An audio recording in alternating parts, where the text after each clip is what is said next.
जय मसीह की परिवार, एक बार फिर से मैं आप सभी का स्वागत करती हूँ joyful life in Jesus channel पर। तो जैसे कि हमारे चैनल का नाम है जॉयफुल लाइफ इन जीसस, वैसे ही हमारा उद्देश्य भी है कि जितने भी हमारे मसीह भाई बहन हैं जो परमेश्वर के पीछे चलते हैं, जो परमेश्वर से प्रेम रखते हैं, उनका जो जीवन है वो कैसे जॉयफुल बन सके। तो आज का जो विषय होने वाला है वो होने वाला है बहुत खास।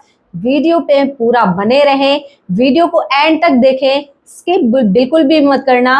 तो आज का जो विषय है वो इस विषय पर हम बात करने वाले हैं कि क्या स्त्रियां भी प्रचार कर सकती हैं। तो जी हाँ, हो सकता है आपके मन में ये डाउट हो, आप हो सकता है एक बहन है, हो सकता है कि आपकी कोई सिस्टर है आपके घर में या परिवार में कोई बहन है और उनके मन में भी प्रभु का काम करने का बोझ है और वो चाहते हैं प्रभु का काम करना, लेकिन हो जाते हैं निराश इस बात को लेकर के कि उनके मन में ये डाउट आ जाता है कि क्या मैं प्रभु का काम कर सकती हूँ या नहीं कर सकती। तो आज का जो विषय है वो बहुत खास है, इसीलिए आपके डाउट सारे क्लियर हो, इसलिए हम प्रभु के दास के द्वारा इस सारे डाउट्स को क्लियर करेंगे। तो वीडियो में एंड तक बने रहें। चलते हैं प्रभु के दास के पास। तो फाइनली हम आ चुके हैं पास्टर जी के पास और जानेंगे हम कि क्या स्त्रियां प्रचार कर सकती हैं या नहीं। तो पास्टर जी जय मसीह की। तो पास्टर जी आज हमें बताइए कि बहुत सारी ऐसी बहनें हैं जिनके ये क्वेश्चन होते हैं पास्टर जी कि क्या हम प्रीच कर सकते हैं या नहीं, क्या हम लोगों को सिखा सकते हैं या नहीं, क्योंकि उनके मन में भी परमेश्वर की सेवा करने का भावना होती है। सबसे पहले सभी भाई बहनों को जय मसीह की। जितने भी भाई बहन हमारे वीडियोस को देखते हैं, सुनते हैं, परमेश्वर आप सभी को बहुतायत के साथ आशीष दे और आप सभी खुश रहें, ऐसी हमारी प्रार्थना है। तो जैसा आज देवरा जी ने बताया है कि आज का हमारा विषय ये है कि क्या स्त्रियां प्रचार कर सकती हैं या नहीं, क्योंकि आज हमारी बहुत सी बहनें ऐसी हैं जो प्रभु में आ गई और प्रभु में आने के बाद अंदर से प्रभु उनके मन में डालता है कि मेरे नाम को फैलाओ, मेरे सुसमाचार को आप लोगों तक पहुंचाओ। और अक्सर करके ऐसा देखा जाता है कि पुरुषों की तुलना में स्त्रियों का जो हृदय होता है वो काफी सेंसिटिव होता है। वो इस तरीके का हृदय होता है कि जब वो दूसरों के दर्द को देखती हैं, जब वो दूसरों को परेशान देखती है, तो वो एकदम से क्या होता है, भावुक हो जाती है और वो चाहती है उनके लिए कुछ करना। लेकिन जो पुरुष भाई हमारे होते हैं वो थोड़ा सोच और समझकर विचार करते हैं, देन उसके बाद उस पर कोई कदम उठाते हैं। लेकिन स्त्रियां बहुत जल्दी भावुक हो जाती है। तो क्योंकि स्त्रियां जल्दी भावुक हो जाती हैं, इसलिए उनका हृदय ज्यादा करता है कि हम प्रभु की सेवा करें, हम प्रभु के लिए काम करें, हम ऐसे लोगों के लिए काम करें जो आज परेशान हैं। तो मैं आपको बता देना चाहता हूं कि जिन भाई बहनों के मन में ये क्वेश्चन है कि क्या हमारी माताएं, क्या हमारी बहनें सुसमाचार प्रचार कर सकती हैं, लोगों तक सुसमाचार पहुंचा सकती हैं, परमेश्वर का काम कर सकती हैं नहीं, तो आज उनके सभी क्वेश्चन का आज आंसर आपको मिलने वाला है हमारी इस वीडियो से। तो सबसे पहले मैं आपको बता दूं कि आज हम देखते हैं कि कुछ लोग ऐसे भी हैं, मसीह भाई बहन ही हमारे, कि जो एक वचन को उठा लेते हैं जो कि संत पौलुस ने पहला तीमुथियुस उसके 2 अध्याय उसके 11 और 12 में कहा कि स्त्रियां चुपचाप रहें, वो उपदेश ना चलाएं, है ना, चुपचाप बैठकर वो क्या करे, परमेश्वर का वचन सीखे, और अगर उन्हें कुछ सीखना है तो अपने घर जाकर अपने पति से सीखे। तो इस तरीके के वो वचन को उठाते हैं और टारगेट करते हैं कि मसीह बहनें प्रचार नहीं कर सकती। जी पास्टर जी। लेकिन मैं आपको बता देना चाहता हूं कि ये सिर्फ शैतान का फैलाया हुआ एक भ्रम है। Hallelujah, hallelujah. आपके लिए खुशखबरी है, गुड न्यूज है कि यदि आप हमारी बहन है या आप हमारे ऐसे भाई हैं जो चाहते हैं कि आपकी बहनें, आपकी माताएं, आपके जानने वाले सर्कल में बहनें प्रचार करें और प्रभु के राज्य को फैलाएं, तो आप प्रचार कर सकते हैं। Hallelujah, hallelujah. मैंने अपनी हर वीडियो में आपको बताया है और मैं फिर से कहता हूं कि मैं कोई बात वर्बली विश्वास नहीं करता। मैं चाहता हूं कि हमारी यदि बाइबल प्रूफ करती है इस बात को तो ये बात सत्य है। ठीक है, तो हम आज बाइबल से जानेंगे कि क्या सचमुच स्त्रियां प्रचार कर सकती हैं, और आपके मन के सारे क्वेश्चंस का जवाब आज हम इस बाइबल से ही लेंगे। हालेलुया। तो इससे पहले हम चाहते हैं कि एक वचन हम निकालें, पहला कुरिन्थियों उसका 14 अध्याय और उसका 34 वचन। जी पास्टर जी। जी, स्त्रियां कलीसिया की सभा में चुप रहें, क्योंकि उन्हें बात करने की आज्ञा नहीं, परंतु अधीन रहने की आज्ञा है, जैसा व्यवस्था में लिखा भी है। हालेलुया। देखिए हालेलुया। वो क्या करते हैं, पहला तीमुथियुस उसका 2 अध्याय और उसका 11वां वचन उठाकर वो क्या करते हैं, टारगेट करते हैं स्त्रियों को कि स्त्रियां प्रचार ना करें, स्त्रियां चुप रहें। देखिए यहाँ वचन क्या कह रहा है, स्त्रियां कलीसिया की सभा में चुप रहें, क्योंकि उन्हें बातें करने की आज्ञा नहीं। हालेलुया। हालेलुया। पौलुस के समय की जो कलीसियाएं थी, हम उसमें देखते हैं कि उस समय आशीषित लोग ज्यादा थे, आशीषित हमारी बहनें ज्यादा थी, जो कि पढ़ी लिखी नहीं थी, कम पढ़ी लिखी थी। और अक्सर करके आज भी हम कलीसिया में 2 तरीके की बहनें पाते हैं। कुछ बहनें हमारी ऐसी होती है, जब वचन को प्रचार किया जाता है, जब सरमन वो सुन रही होती हैं, तो बड़े सेंसिटिव तरीके से सरमन को कैच करती हैं। लेकिन कुछ बहनें फिर भी ऐसी होती हैं कि जो आपस में गॉसिप्स करना ज्यादा पसंद करती हैं, वो बातचीत ज्यादा करती हैं जी। वचन की तरफ उनका ध्यान कम होता है, लेकिन आपसी बातचीतों में उनका ध्यान ज्यादा होता है। तो इस तरीके की बहनें हमारी पुरानी कलीसियाओं में भी थी। तो पौलुस यहाँ पर क्या कह रहे हैं कि कलीसिया की सभा में स्त्रियों को अलर्ट हो जाना चाहिए, इस बात को लेकर सेंसिटिव हो जाना चाहिए कि वे कलीसिया में क्या करें, चुप रहे, क्योंकि उन्हें बातें करने की आज्ञा नहीं है। हालेलुया। कहीं भी ऐसा नहीं लिखा कि उन्हें सुसमाचार प्रचार करने की आज्ञा नहीं, या वो सुसमाचार प्रचार नहीं कर सकती या प्रभु के बारे में नहीं बता सकती। क्या लिखा है, उन्हें बातें करने की आज्ञा नहीं। यानी जब प्रभु का सुसमाचार प्रचार किया जाता है, जब प्रभु के बारे में बताया जा रहा है, तो स्त्रियां, खासकर ये कहा गया है कि वो चुपचाप रहे, बातें करने में वो ध्यान ना दें, बल्कि जो सरमन आपको दिया जा रहा है, जो प्रभु का वचन आपको दिया जा रहा है, बड़े सेंसिटिव तरीके से आप उसे ऑब्जर्व करें, आप उसे सुने और अपने जीवन में उसे लागू करें। और आगे क्या कह रहा है कि जैसा व्यवस्था में लिखा भी है, यानी प्रभु ने पहले भी पुराने नियम में इस तरीके के वचन को कह दिया है कि स्त्रियां का क्या रहे, सभा के अंदर चुपचाप बैठे और बड़ी सावधानी के साथ उस वचन को सुने। और यदि कुछ आपके समझ में नहीं आया है, तो वहां पर डिस्टर्बेंस ना करके लिखा कि अपने अपने पतियों के साथ वो घर जाकर वार्तालाप करें, अपने पिता के साथ या अपने भाइयों के साथ वो घर पर जाके उस चीज को क्लेरिफाई कर सकती है। लेकिन कलीसिया के अंदर उन्हें चुप रहने की आवश्यकता है, ऐसा कहा गया है। और इसी बात को क्या करते हैं हमारे कुछ भाई बहन जो सुसमाचार प्रचारक हैं, वो इस तरीके से डाल देते हैं कि कलीसिया में स्त्रियां प्रचार नहीं कर सकती, स्त्रियों को आज्ञा नहीं है, स्त्रियां परमेश्वर के वचन को फैला नहीं सकती, लोगों के घर जाकर सुसमाचार नहीं प्रचार कर सकती। मैं आपको बता देना चाहता हूं मेरे भाइयों और बहनों, सबसे पहली सुसमाचारक प्रचारक अगर कोई थी तो वो स्त्री थी जी।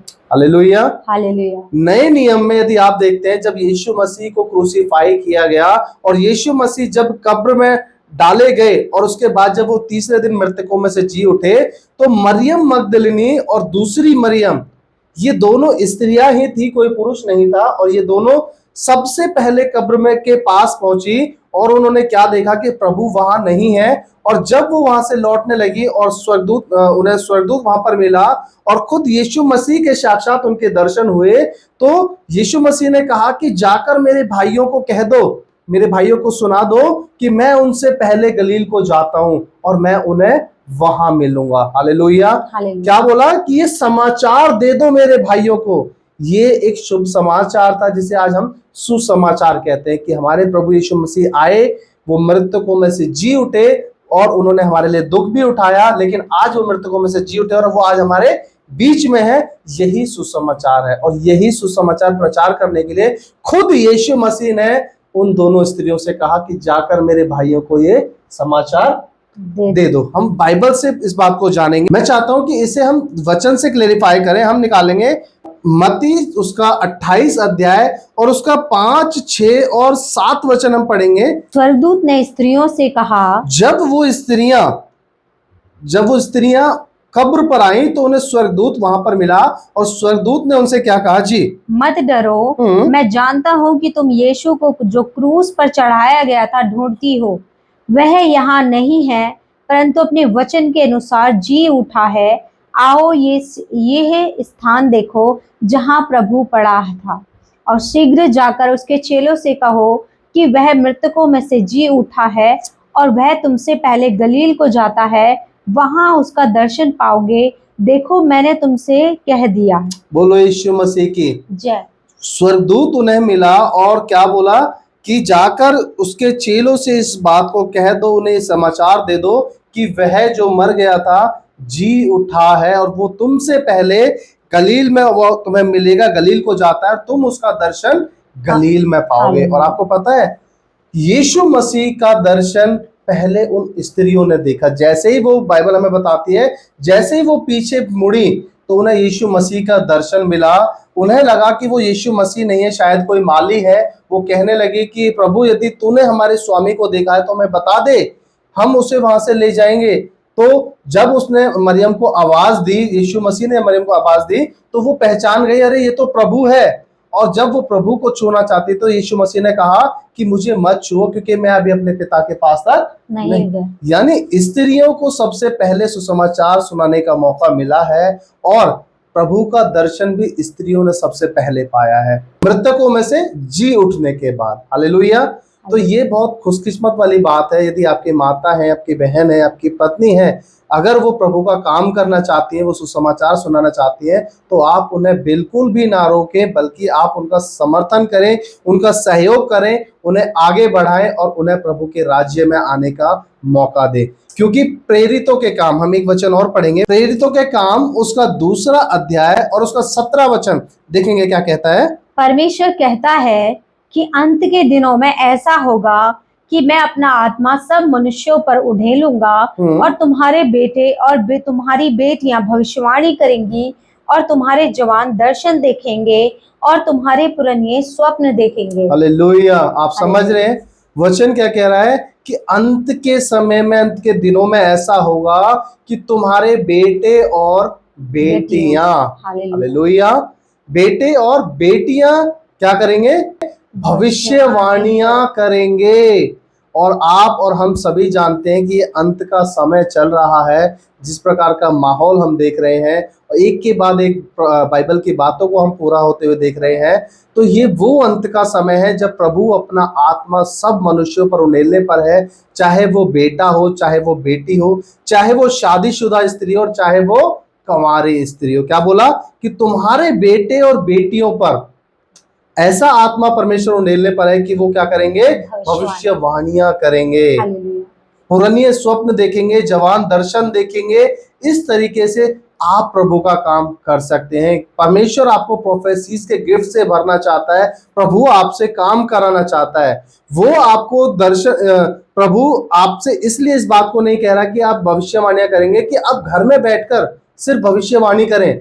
प्रभु ये चाहता है कि आप उसका काम करें, उसके सुसमाचार को फैलाएं और लोगों के जीवन को बदलें। जो प्रभु आपको भविष्यवाणियों का वरदान देता है, जो गिफ्ट देता है, आप उसे इस्तेमाल में लेकर आए ताकि उससे लोगों का जीवन परिवर्तन हो। हालेलुया। जिस प्रकार यदि हम न्यायियों में देखते हैं तो दबोरा जो प्रभु की दासी थी, जो प्रभु के भय में चलती थी, तो दबोरा एक प्रोफेट थी, वो भविष्यवक्तिन थी। और वो अपने भविष्यवक्ता का जो परमेश्वर ने उसे गिफ्ट दिया था, तो उसने क्या किया, बाराक का उसने साथ दिया और किस तरीके से सीसरा को उसने हरवाने में मदद की। हम सभी जानते हैं, यदि आप बाइबल पढ़ते हैं तो आपको पता होगा कि दबोरा परमेश्वर की सेवक बनकर खड़ी हुई, प्रभु के काम के लिए खड़ी हुई, इस्राएलियों के लिए खड़ी हुई कि उन्हें क्या मिले, जय मिले। हालेलुया। तो आप भी अपने लोगों की जय के लिए खड़े हो जाए, प्रभु के लोगों के लिए खड़े हो जाए। क्योंकि यदि हम रोमियो में पढ़ते हैं उसके 8वें अध्याय में लिखा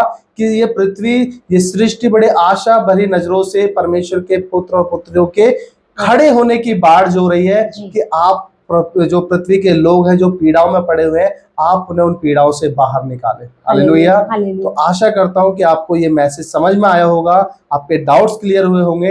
यदि आप बहन हैं, यदि आप किसी की पत्नी हैं, यदि आप किसी की बेटी हैं, तो बेफिक्र होकर आप सुसमाचार प्रचार कीजिए, क्योंकि प्रभु ने आपको इसीलिए रखा है। आपको ऐसा हृदय प्रभु ने इसीलिए दिया है कि आप लोगों की सेवा करें, क्योंकि प्रभु आपसे अपने काम को कराना चाहता है। हालेलुया। प्रभु आपको इन मैसेज के द्वारा बड़ा आशीष दे।